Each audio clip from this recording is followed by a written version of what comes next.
is more exhilarating than fear, and in the long run it is easier. We do not become heroes overnight, just a step at a time, meeting each thing that comes up, seeing it is not as dreadful as it appeared, discovering that we have strength to stare it down. Eleanor Roosevelt had a very methodical view on situations. Even though she experienced some very depressing situations, she was able to overcome them. Because her father died as a result of too much alcohol when she was young, she was very lonely as a child. Soon after her father's death, her aloof mother died. When both her parents were dead, she went to live with her grandmother Hall. When she was old enough, she then attended a finishing school for young women named Allenswood, where she became good friends with the headmistress Marie Souvestre. Not long after she graduated from Allenswood did she meet and become engaged to Franklin Roosevelt, her fifth cousin once removed.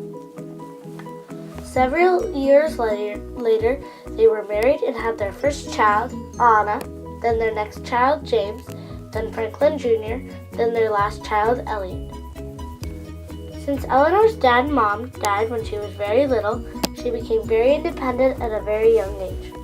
Some other people who made Eleanor the way she was would be Franklin, who gave her an opportunity to express her ideas about politics, and Marie Souvestre, who helped her come out of her shell. Many of the experiences in her lifetime influenced her, but some of the most significant of all of them in her lifetime would be when Franklin Roosevelt contracted polio and became paralyzed from his waist down, and she had to assist him because of his immobility. During her life, Eleanor succeeded in many respectful accomplishments, some of which took much bravery and confidence. First, she was a teacher, then a writer, then a political power in her own right. She stood up for African Americans as a First Lady and helped Jews by building safe houses in the United States during World War II. She was also active in the Red Cross and Navy hospitals during World War I. Some of the accomplishments she completed while she was First Lady was that she encouraged and helped Franklin win his presidential campaign.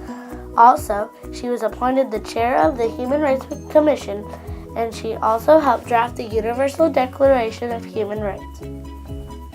Then, later, she was reappointed to the United States delegation by President John F. Kennedy, then to the Committee of Peace Corps, then finally she was the first chair of the President's Commission on the Status of Women.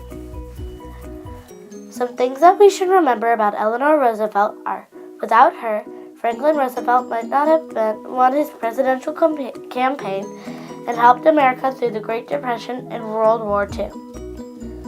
Eleanor was very interesting because her opinion about politics and her influence to help guide Franklin's decisions as president.